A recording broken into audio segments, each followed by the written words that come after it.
नमस्कार, मैं गिरीश भट्ट। कक्षा 8 में फिर से आपका स्वागत है। 11वां पाठ हम एकादश पाठ सावित्रीबाई फुले। तो उपरि निर्मितम चित्रम पश्यत, इस चित्र को हम देख रहे हैं। इदम चित्र कस्यश्चित पाठशाला वर्तते, इसमें एक पाठशाला हमें दिखाई दे रही है।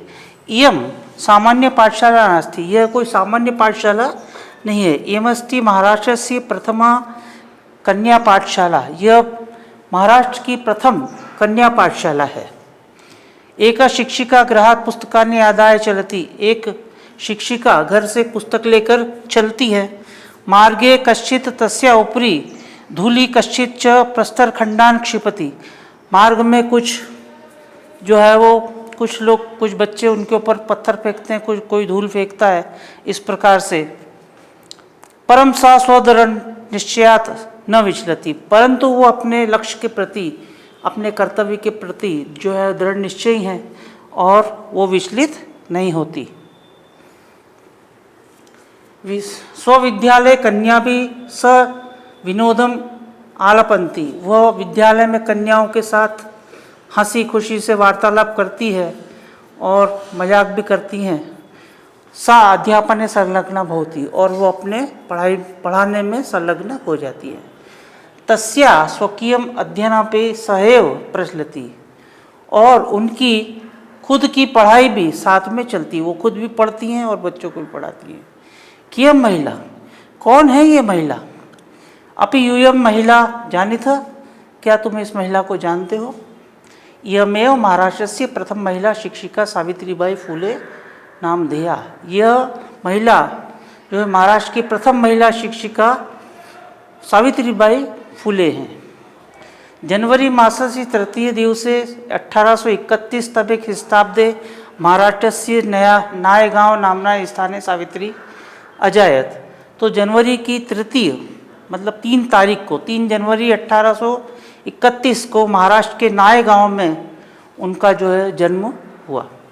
तस्या माता लक्ष्मी माई पिता खंडोजी इति अभिहितो, और उनकी माता का नाम लक्ष्मीबाई और पिता खंडोजी इस नाम से थे। 9 वर्ष देशिया सा ज्योतिबा फुले महोदयन परिणीता, और 9 वर्ष की उम्र में उनका विवाह जो ज्योतिबा फुले महोदय से के साथ संपन्न हो गया। सो तदानीम 13 वर्ष कल्पे वासित, और वे भी 13 वर्ष के थे। यतो ही स स्त्री शिक्षा प्रबल समर्थक आसित, वे कौन? मतलब ज्योतिबा फुले। ज्योतिबा फुले भी स्त्री शिक्षा के प्रबल समर्थक थे। अतः सावित्र्या मनसी स्थिता अध्ययनाभिलाषा उत्साह प्राप्तवती, और इसीलिए अतः यानी इसीलिए उनके मन में भी, यानी कि सावित्री के मन में भी पढ़ने का उत्साह जागृत हुआ। इतम परम सा साग्रहम आंग्ल भाषा अपनी अध्ययन करती, और इसीलिए उन्होंने घर पर ही जो है अंग्रेजी भाषा का अध्ययन किया। 1848 तमे ख्रीष्टाब्दे पुणे नगरे सावित्री ज्योतिबा महोदयन से कन्या नाम कृते प्रदेशस्य प्रथम विद्यालय आरब्ध। 1848 में उन्होंने पुणे में सावित्री और ज्योतिबा फुले महोदय, ये दोनों ने मिल करके और कन्याओं मतलब लड़कियों के लिए, कन्याओं के लिए प्रदेश में प्रथम विद्यालय की स्थापना की। तदानीम स केवलम सप्तदर्शी वर्षीय आसीत, तब उनकी उम्र केवल 17 वर्ष की थी। 1851 तमे ख्रीष्टाब्दे अस्पृश्यत्व तिरस्कृतस्य समुदायस्य बालिकानां कृते पृथक तया अपरम विद्यालय आरब्ध। अस्पृश्यत यानी 1851 में उन्होंने अस्पृश्यत यानी छुआछूत से, तिरस्कृत यानी अपमानित समुदाय की बालिकाओं के लिए, पहले के ज़माने में जो है वो ये छुआछूत का भेद चलन बहुत था, बहुत ज़्यादा इसको माना जाता था। हम देख रहे हैं सर 1851 यानी कि 200 साल पहले की बात है। तो उस वक्त ये प्रथा बहुत ज़्यादा जो है प्रभावशाली थी और इसमें उनका बहुत ज़्यादा जो है वो अपमान होता था करते। और सामान्य पाठशाला में इनके बच्चों को पढ़ने नहीं दिया जाता था, कुएं से पानी नहीं भरने दिया जाता था। इस प्रकार से बहुत सारी बातें हैं। सामाजिक कुरीतिनाम सावित्री मुखरम विरोधावरत, और सामाजिक कुरीतियों का सावित्री ने बिल्कुल खुलकर विरोध किया। विद्वानां शिरोमुंडनस्य निराकरण स साक्षात नापिते मिलिता। और पहले होता था कि जो स्त्री विधवा हो जाती थी उनका शिरोमुंडन यानी कि उनके बाल हटा दिए जाते थे। इस बात को लेकर के सावित्री बाई ने बहुत विरोध किया और वो साक्षात नापिते मिलिता। नापिते ने नाई मतलब वो खुद जाकर नाइयों से मिली। फलतः केचन नापिता अस्य रूढ़ो सहभागिता अत्यजन, और इसी प्रकार से फलस्वरूप कुछ नाई इस रूढ़िवादिता के खिलाफ वो भी खड़े हो गए, उन्होंने भी बाल काटने से मना कर दिया। एकदा सावित्र्य मार्गे दृष्टे यत् कूपम निक्षा शीर्ण वस्त्रावता तथा कथिता निम्न जातिया काश्चित नार्य जलम पातुम याचन्ते स्म। एक बार उन्होंने मार्ग में देखा कि कुएं के पास फटी हुई वस्त्रों में कुछ तथाकथित निम्न जाति की स्त्रियां जो है वो जल पाने के लिए खड़ी थी। उच्च वर्गीय उपहासम कुर्तुम कुपात जलोद्धारणम अवारण्यन, यानी कि उन उच्च वर्गीय महिलाओं ने उनका उपहास किया और उनको वहाँ से जल लेने नहीं दिया।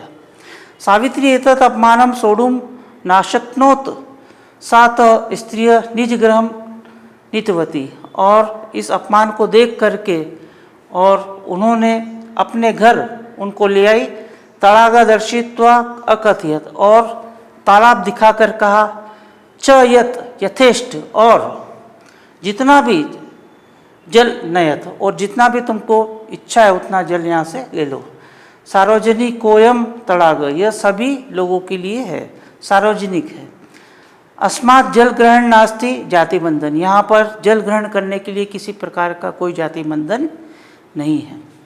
तस्या मनुष्याणाम सामान्यतया स्वतंत्राश्च पक्ष सर्वथा समर्थित, और वे मनुष्य के समानता और स्वतंत्रता के पक्ष में सर्वदा उन्होंने समर्थन किया, हमेशा वो समर्थन में लगी रही।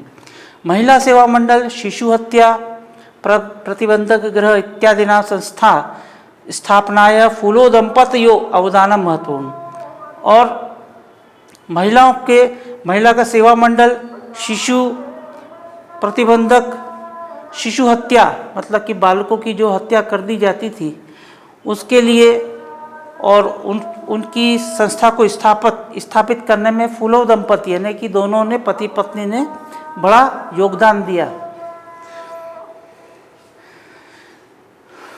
सत्य शोधक मंडल गतिविधिषु अपि सावित्री अतीव सक्रिय आसीत, और सत्य शोधक मंडल की गतिविधि में भी सावित्री बड़ी सक्रिय रही।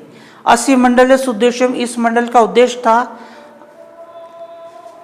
उत्पीड़ित समुदाय स्वाधिकारान प्रति जागरणम, और उत्पीड़ित यानी कि पीड़ित लोगों के समुदाय को अपने अधिकारों के प्रति जागृत करना।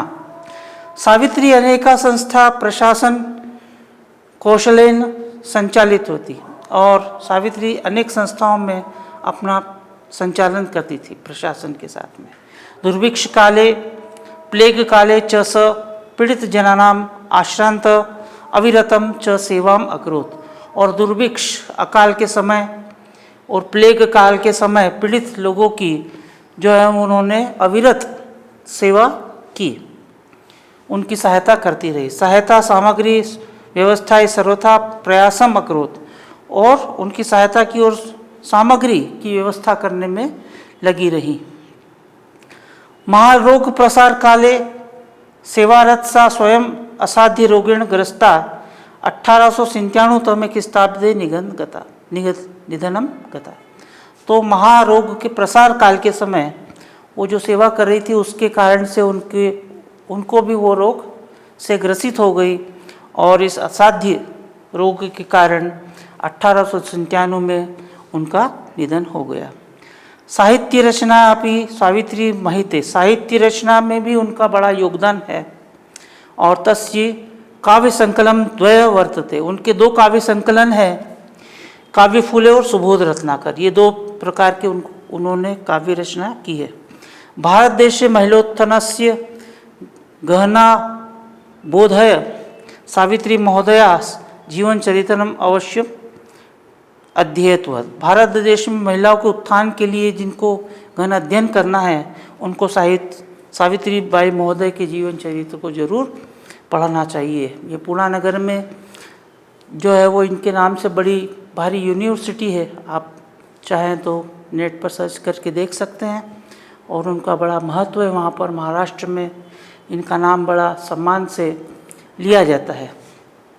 इसमें आपको ये शब्दार्थ भी दिए हुए हैं, इसमें देख लीजिएगा, आपको उसको एक दो बार रीडिंग करेंगे तब, और PDF में प्रश्न उत्तर डाले जाएंगे। धन्यवाद।